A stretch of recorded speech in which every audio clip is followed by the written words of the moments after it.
So, Jeff, we're starting a YouTube channel. This is awesome. It's exciting.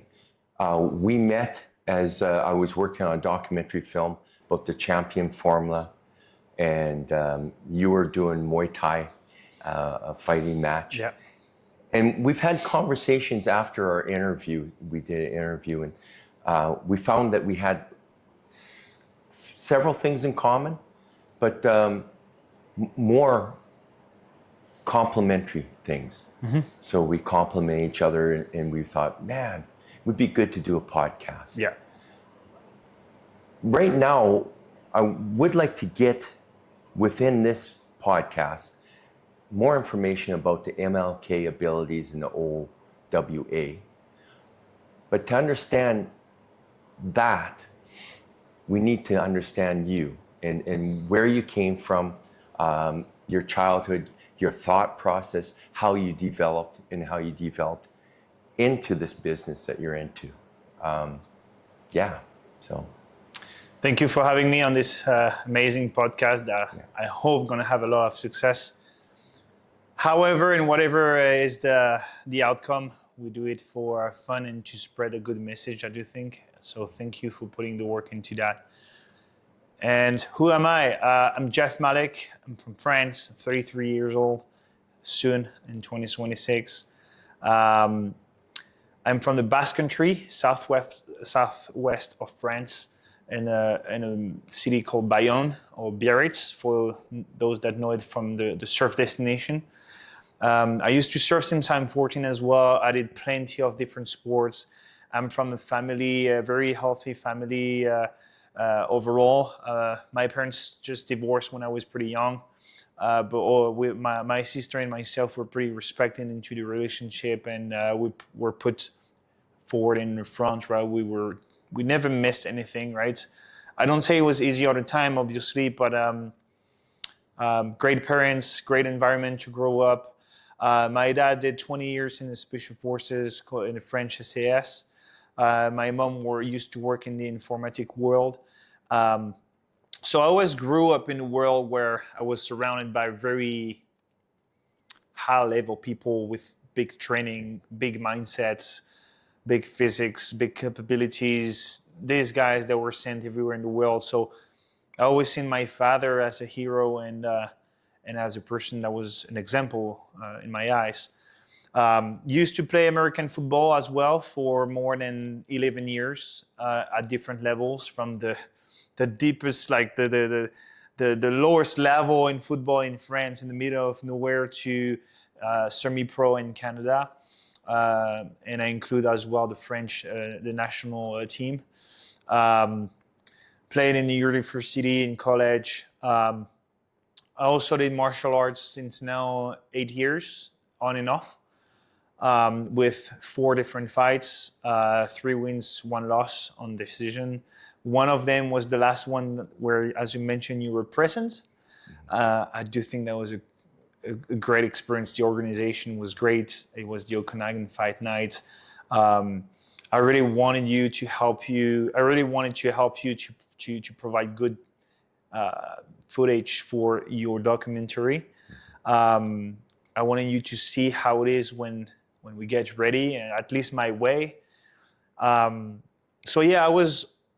I have a pretty good genetics. I've always been into sports since a young age, leadership, pushing my body and mind since the beginning. So I do think it makes who I am today, right? I traveled a lot as well, not just with football. I decided to go to Canada, move in Canada when I was, I think it was 20 years old, 18 years old. Yeah, right. So I wanted to go to Canada, do a higher level football experience. So it was quite an adventure.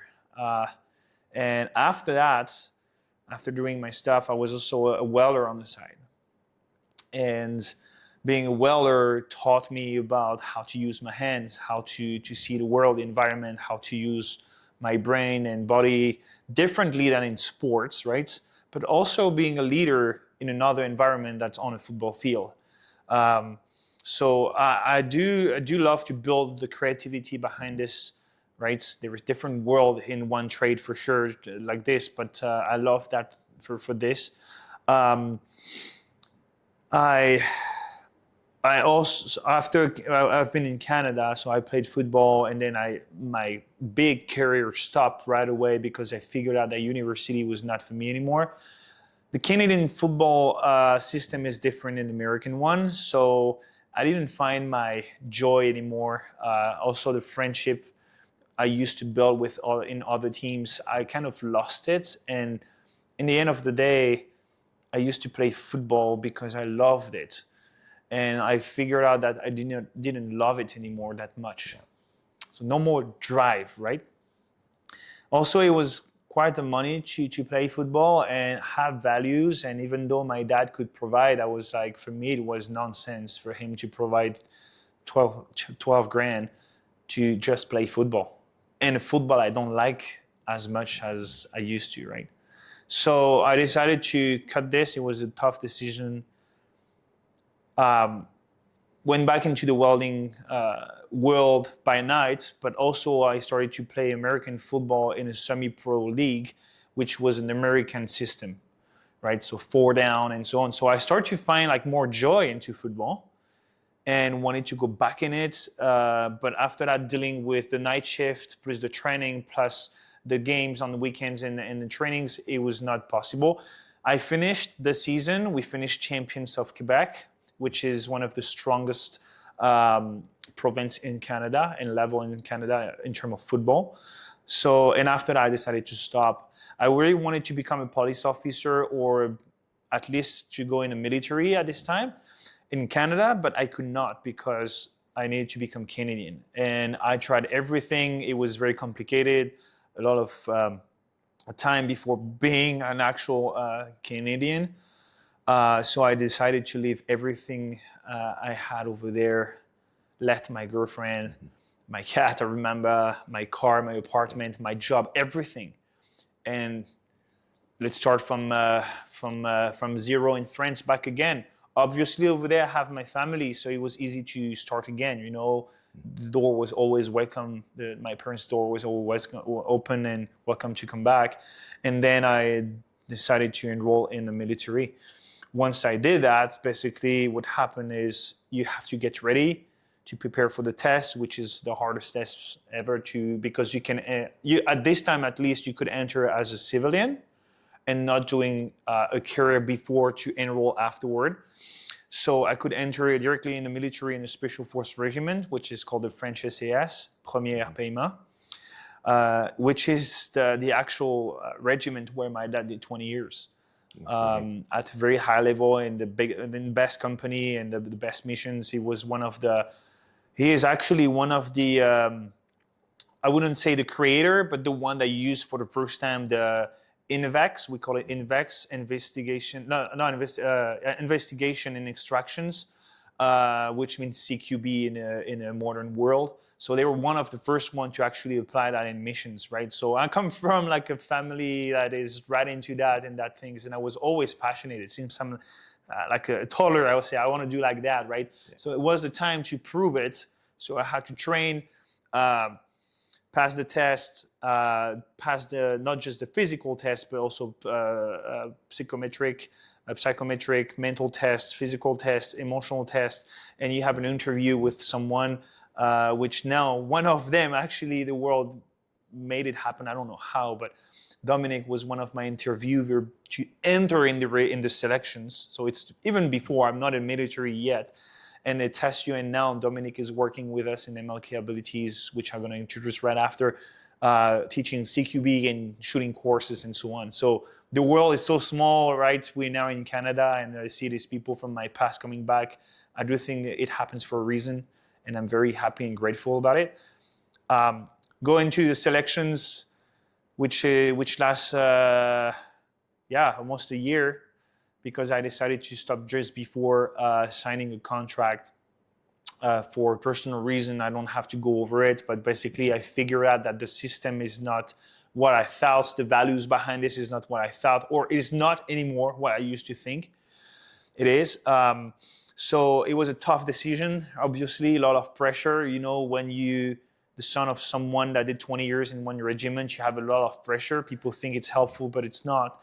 Having said that, it's not an excuse. I gave my best, but it's just I talked to the right people at the right moment and I understand the right things. And it didn't fit anymore with my values, who am I, and so on. Because don't get me wrong, when we push you so much physically, mentally, emotionally, you learn so much about yourself, your environment, the people that at some point you reframe your environment and the world you live in, but you still have to live accordingly to your values and what you believe into. It wasn't the case for me anymore. Don't get me wrong, I don't spit on it because everything I learned was the top tier 1 level on many things, and now I want to teach it to people right now because I love it. I'm still passionate about it. I love the job. It's just the values and the why behind this, right? Decided to stop. Toughest decision in my life. Became more spiritual, not religious. I've never been really religious, neither spiritual, but I figured out there was something into us that we should cultivate. And I figured out what it is because I was so lost. And when you so much at the bottom, at some point, everything that is in the third dimension is not giving you clues anymore. What you're doing, you turn yourself like to the sky, to what you cannot see, and you start to cultivate something that is happening, that exists. But I was suppressed and shut down. So right after that, I decided to go back in Canada. So now, at this point in time, you're going to come back to Canada again. How was that, or how did things change? Things changed in a way that I start from zero again with only $1,000 in my pocket, in my bank account, go back in Canada, in a place that I already know, obviously, because of my previous experience. But I go with the desire to become a police officer in a SWAT team. And particularly in Toronto at this time, which has visited before leaving Quebec the first time, I wanted to visit a bit of around it. And I love the English community and so on. And I go back in Canada by myself again. I wouldn't say broke, but the most. In a very, my relationships are like I'm very much by myself. Go back over there as a welder, find a sponsor after 6 months trying to find it. It wasn't a great experience. I won't go too much through it, but it was a bad experience with the sponsor that hired me. They played with the rules, the contracts, the money, and so on.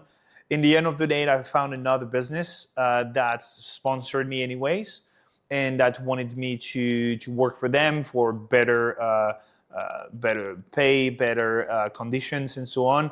And when I kept contact with the other business, my ex-coworkers from the other business, I figured out that I had to be the sacrifice for them to now have better conditions, better pays, and so on. So it was a win-win in the end. Even though I wish I didn't have to do that, I do think it had to happen for a reason. And as I say, like I became very spiritual, and so things started to make more sense than just the physical world, right? There is something behind this, in my opinion, right? There is something more spiritual, something we cannot see, and makes sense with what drives you and your life mission, if we can say that this way. And so aside of it, so I keep working as a welder, find someone else to start a relationship with. She sponsors me to become a permanent resident, which is a requirement to become a police officer in a municipal police in Canada. She sponsors me, makes the things go easily. But in 2020, I decided to start a business where I saw myself teaching firearms trainings to professionals mostly. The ban occurred, so cannot buy any firearms. So AR-15s could put a cross on it. Was like, geez, starts pretty well. Start with the ban, then I have to open the spectrum, go with boot camps, fitness, survival, the things I love to do, master, and learn as well from the military. And even though before that, when I was younger, I was a guy that was always outside practicing and so on, right? Always in sports industry as well. So I used the best I knew of my knowledge and who I was to offer it to people.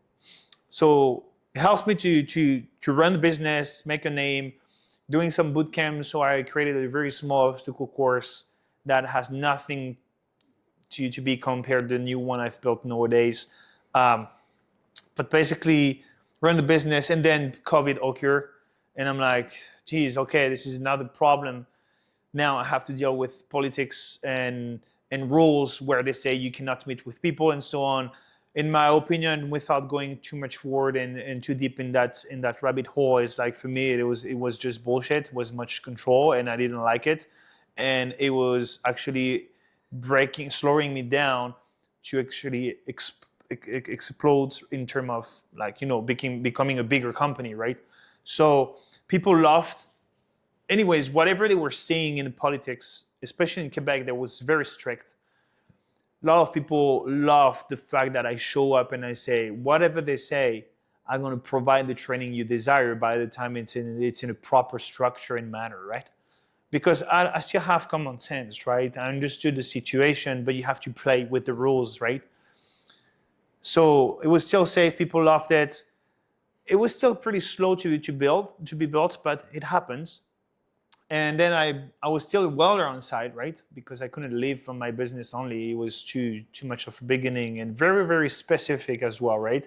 So it was very hard, especially because I've never seen myself being an entrepreneur before. I was sure I would work for the institution the rest of my life, which means you have a structure, a pay, just do what we asked you to do. Don't get me wrong, some people are great at doing that. We need everyone to make a world, right? But I didn't think it was for me anymore. So I didn't see myself working for an institution, especially when we saw what happened with politics and how they use some police officers through COVID, which were very against the people more than supporting the people, right? Again, values, that's very important. Honor and values is very important for me. And when you ask me to do something, it has to make sense. But not for your interest, power, or money, for the best of the people. They didn't see that anymore, was a bit disgusted with it. I understand there is a bit of everyone. They're not all just bad. They are not all just good. There's good guys and bad guys in every business, right? Because having said that, I still work and try to help professionals nowadays, and law enforcement particularly, right? Having said that, I kept pushing, become a permanent resident, did some road trip in the Western Canada, especially in the Okanagan Valley, which when I arrived in 2023, I think it's 2023 or 4, I became permanent resident.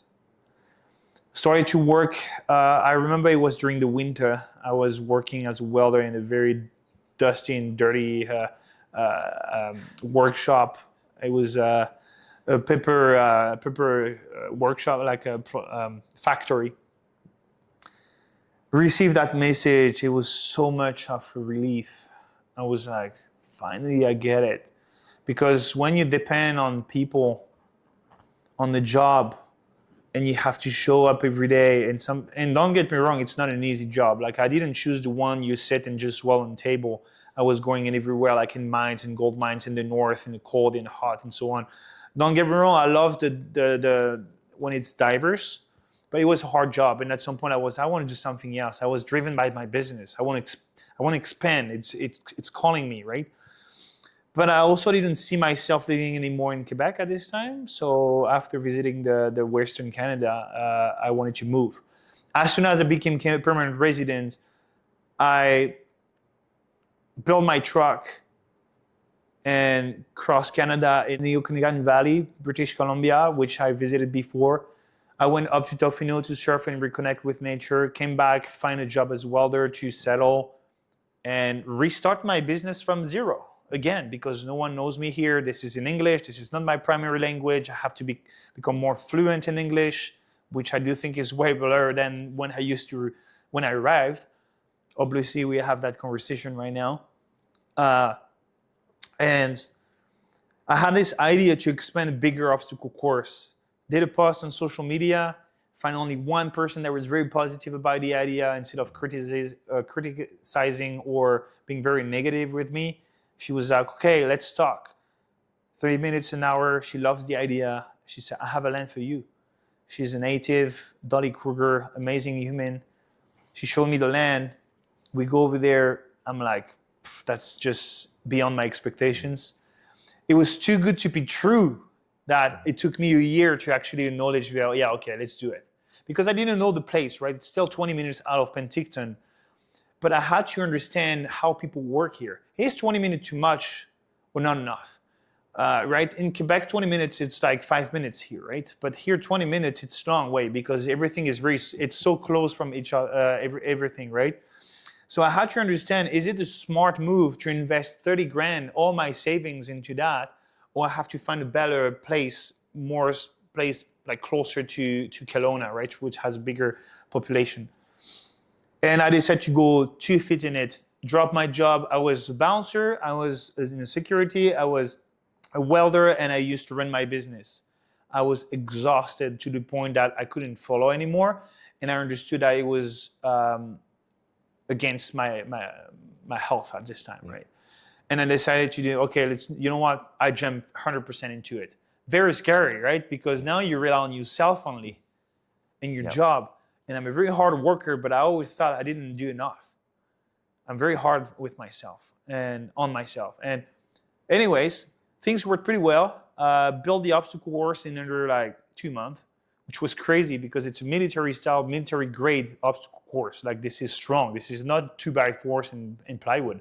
This is weldings. I use my skills to make all that, right? Actually, first year, very good. Like people come over, start to have teams, team buildings, and so on.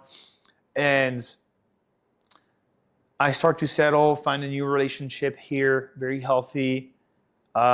Very grateful for the people I've met since I arrived here, between Calgary, Vancouver, the Okanagan. I met people from different backgrounds that do believe in MLK abilities. And I see that it expands way more and easily than it used to be in Quebec for, I don't know the reasons, but it's going, and we're about to explode it right now in 2026. Good. Yeah. So can you tell me more about the services that you offer? Yeah, so my services, I like to split it in three parts. First one, the kids, civilians, adults, and professionals, adults. First one, the Warrior Initiative, which is a brand new initiative that I decided to invest in it because it's about our future. The next generation are going to take care of us at some point, right? Don't get me wrong, like we live in a very comfortable civilization and society, but times are hard right now, right? Financially, psychologically, emotionally, and I do think we are imbalanced, and we have to teach.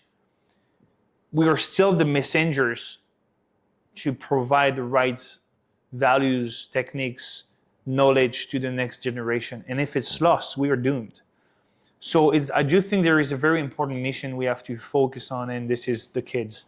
So I decided to create the Warrior Initiative with an amazing team of instructors that have great values, and I really do believe into that because they have themselves kids, and they see the potential in it. And in the end, it's for us as well, right? It's for the big picture. It's not just for business or for because it's cool.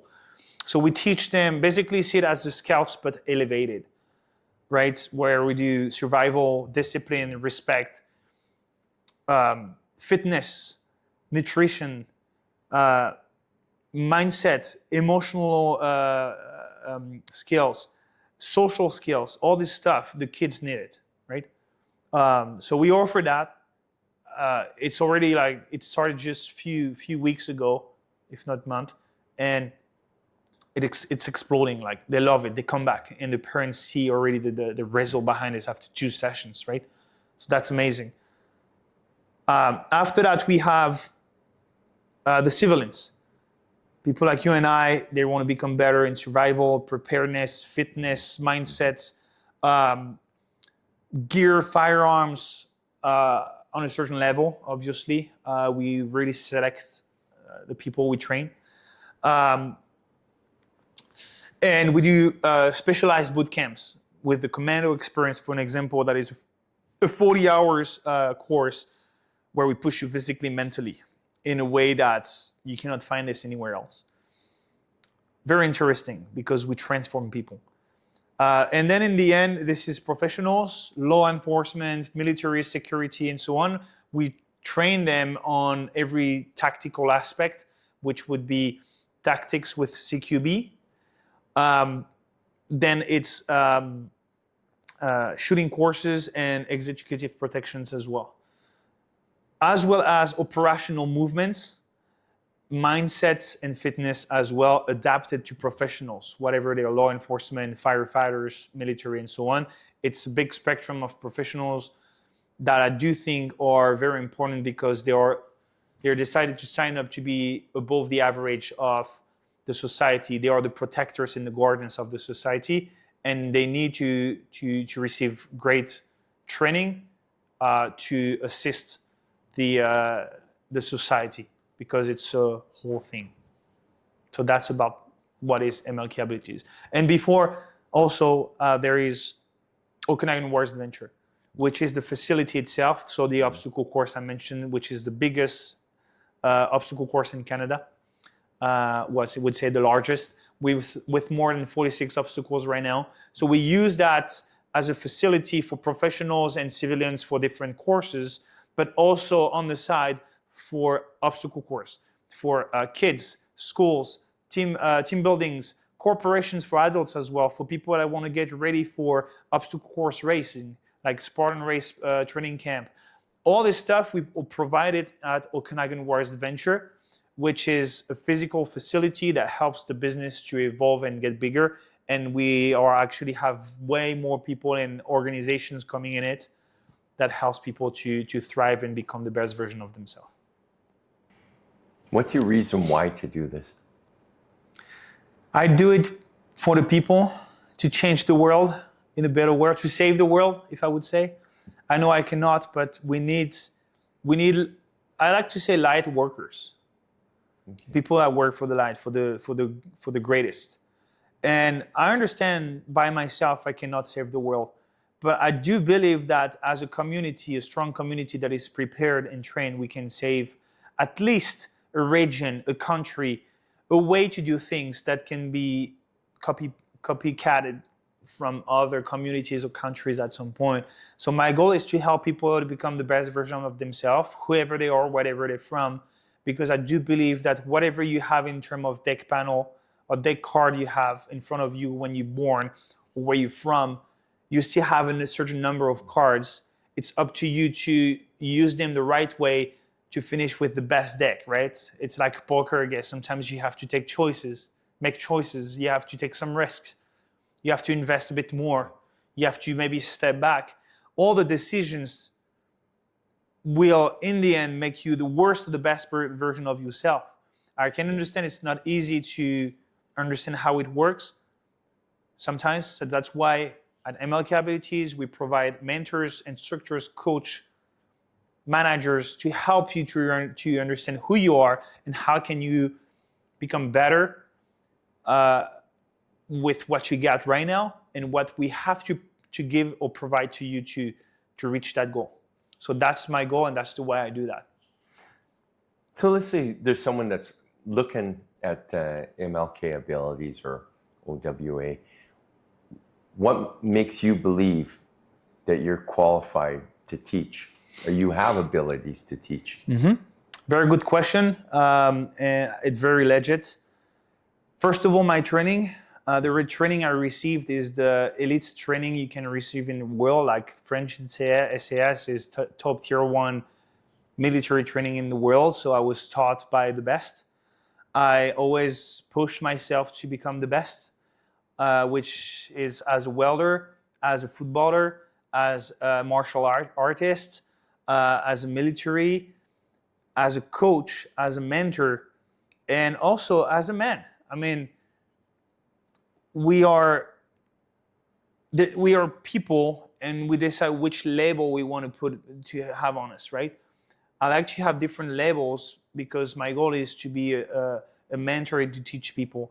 So my background by itself and where I'm from helps me to provide very high quality courses, which I do think and can prove that have a huge impact on people and on the society. And on the long term, I do think we can accomplish a lot of big things, at least for our local community. So you also said that you have courses or services for law enforcement. Yes. What is the best services that you have to offer, or what do you think is? What do you think that you have value added to their training that already exists? I would say that there is no better training we offer. I do think the best training we offer depends on what the client is expecting from us. So for an example, if you're already good at CQB, well, we're going to maybe teach you how to become a better shooter, maybe how to be a better individual physically, right, with fitness. So I do not think there is one best than the other. I do think it's very complementary. That's why I do love to do all that, because everything is linked to another, right? If you are good tacticians, but you don't have a good physique, what's the point? Now, on a personal opinion here, I love to teach CQB. I do think it's a very interesting topic and course to teach, because it involves biomechanics, mindset, tactics, techniques, methods, and the understanding of the humans being in the front and in the back of the weapon, whatever you use. And I do think this is what makes a difference compared to maybe other training provider, right? Because it's very holistic. It's not just, we just do CQB, break doors and shoot. No. We understand everything that is involved into the situation, which is first of all the human beings and how it works in between the two ears. I don't know if it answers your questions, but that would be that. Oh yeah, for sure.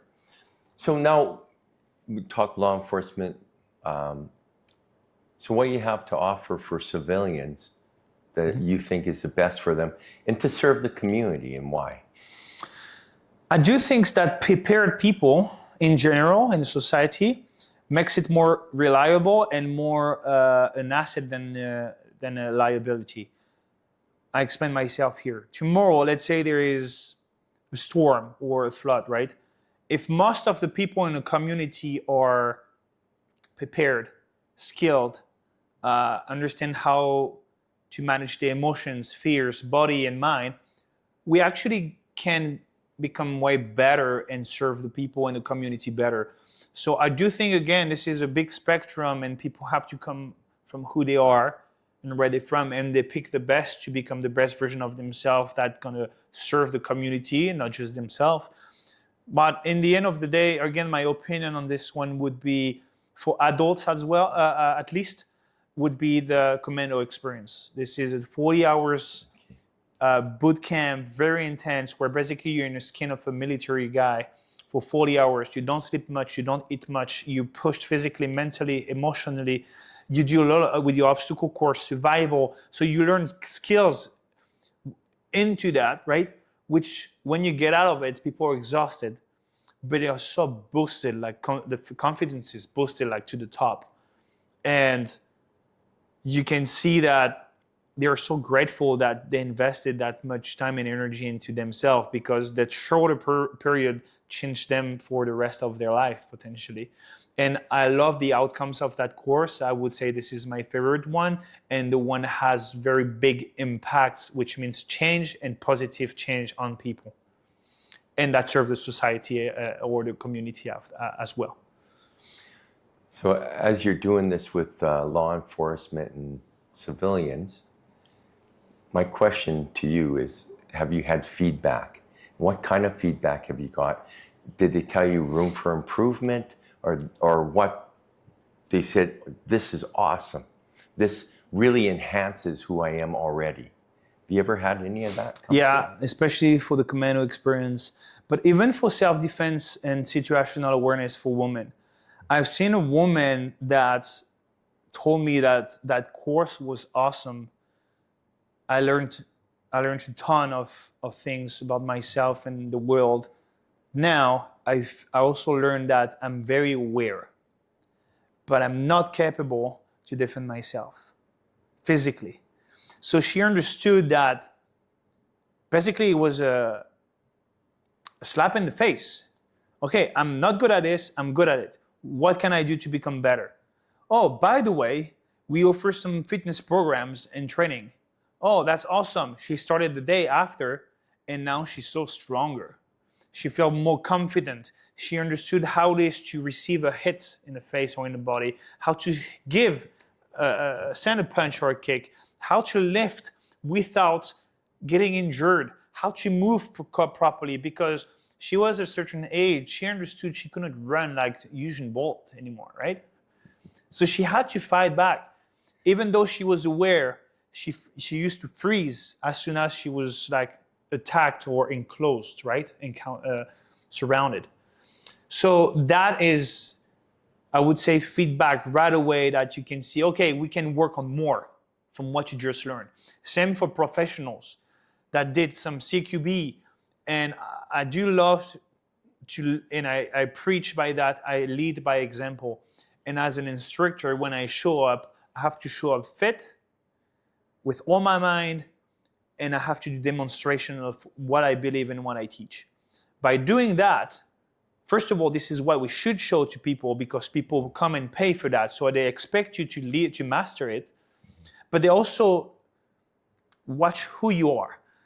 And does it fit what you say? And they understand that when I give CQB courses, the fitness aspect of it is very important, because it's all linked one to the other, and it increases the outcomes, the results in a positive way when you can use and understand your body better and use it better. So a lot of people told me, I want to be like you, not just with CQB, physically. Do you have a program? Because you inspired me to become the best version of myself, but not just on tactics, because I understood there is way more to improve. And this is, I do think, I'm very humble, you know me, but I love to mention my victories and this kind of stuff, because it speaks volumes. But when someone, like a group of people in the same day that don't know each other, come to you and they say, that I was the best course ever followed in my life, there is a reason. And it was the second time I offered it in English, because I started these courses since 2020, right? But I never had anyone saying that your course is shit. And even I'm pretty open, and I ask them, if something's wrong, please guys tell me, I have to improve. I put my ego on the side and open to become better myself. I'm not the guru. I'm not someone that think they know everything. I do think with students for life, including myself and any other instructors. So I'm always open to critiques to become better. Otherwise, what's the point? Yeah. So I know myself, when people give me instructions and they lead by example, and lead by example is so important. It's absolutely so important. I do want to talk about when I first met you, and we were filming, and you're doing Muay Thai fighting. Mm-hmm. And I'm going to my cameraman, and I'm going, prick, this guy's gonna burn himself out. Like your warm up was like a fight, and it wasn't just for a little while. It was probably longer than the fight. And then I'm going, man, this guy's he's got to be in great shape, but I don't know, man. Then the fight happened, and I'm going, holy shit, this guy ramped it up. He ramped it up. So when you're talking about, leading by example, mm-hmm. That was my first meeting at you. So that's awesome.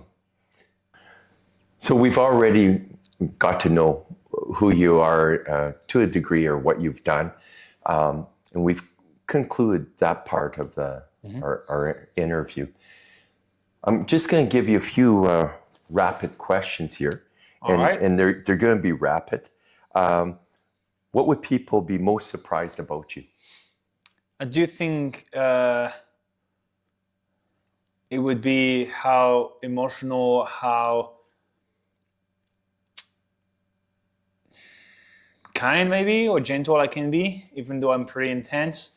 I do think there is some, like, how approachable I can be in a way, even though, like, I'm approachable by any ways, because I got to teach people and get open, right? But I would say maybe being emotional and being spiritual, My spiritual, the way I approach things spiritually, I guess, can sometimes surprise people and say, oh, I didn't expect you to be like that. That's what I would guess. Would surprise them the most? Yeah, I do think this is that, yeah. Okay. What's the first thing you do in the morning? So I wake up, I manifest my desires the best I can do. I do my series of push-ups, squats, and I do some series of mobility exercise that I need to do these days. And then I start my day with, eating clean and going through my emails at the same time. So you got to start the day right. Yeah, I try to, yeah. Every day is different. There is some period of time that are quite the same, but most of the days are different once we go in adventure. So, but when I am home at least, this is how I start my day. Which course do you prefer to teach? 3, I'm going to go through with the 3 categories. I think I already a bit answered that, but I would say the first one is CQB. Okay. The second one is I wouldn't say in order, I would say by category. They're number 1 in each. The Commando Experience for civilians and the War Initiative for kids. I love this one. Kids are awesome, and I do think we actually have direct impact at each session. And even for the rest of them, like every course is a direct impact on the world and on people. That's one. That would be my favorite one. What drives you? People. I care. That's funny because sometimes I hate people. I don't know why. I can hate them, but I love them at the same time because I really do things that every single individual can make a difference in this world. And humans being fascinating. Physically, mentally, emotionally, they fascinate me, and that's why I do it. That's for the big picture. So here's a hypothetical question. Mm-hmm. If you were in power, like a politician, a king, or whatever, what would be the things that you would change?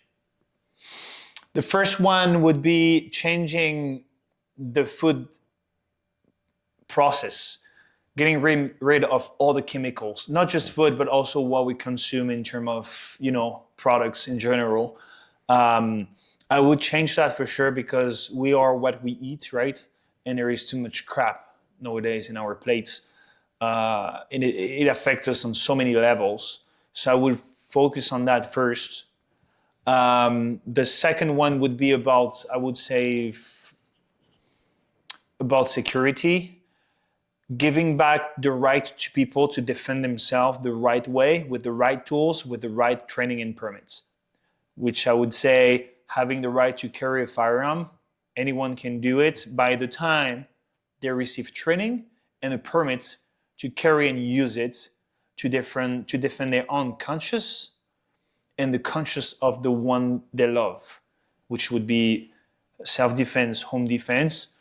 So it's not open to everyone just like that. It's like you want to drive a car, well, you have to pass a permit. You have to fit with the requirements to be able to do so because it's balanced. We want to make sure it's used for the right thing, right? And by the right people. And I do think that we are more right people than wrong people. It's just that the media is spreading shit. But we have to trust ourselves and each other back again. The world will gonna be easier, and that will allow us to do so. And if there is a third thing, I guess I would redo the education system. I would modify some stuff in it to make more, so it makes more sense for the kids, and they explore and master the creativity for a better world, using technology and basic skills that can work together to respect ourselves, but nature as well. Long answers, sorry. Okay, so you've done many professions. What profession would you never do and why?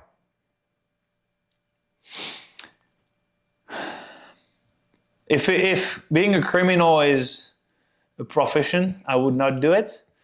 That's a good question. I think I would not do. I actually don't know. Maybe politician for the moment, because they would get rid of me pretty quickly if I would do so. No conspiracies here, but just the fact that it's not a good time to become a politician, I do think. That's my answer for now. Again, I don't have a right answer for that or a specific job. I do think we need everything to make a world. There is no bad job. There is just we need a bit of everything. So I'll do what needs to be done, I guess. Well, so this is the end of this episode, and it was freaking awesome. It's good getting to know you, and it'll be good to do episode 2. And you and I have talked about a lot of things that we have in common, and a lot of things that we see different from our life experiences, but we can enhance people to understand situational awareness. And I think that's what we were talking about doing in our next episode. And that is such an important topic, and it's stuff that you teach. I do think so. Thank you for helping me to putting that in forward on the screen. And I do think we're going to have a lot to talk about, to share, and we have a lot in common, obviously. So see you for the episode 2. Episode 2. Thank you, Richard. That guys were captured by the terrorist organization. So they had to send a full team of preparators over there to save them. And again, it was a country held by a terrorist organization. It's not a great place to go and do some safari stuff, right? They go over there, and during the liberation, which was a success, unfortunately,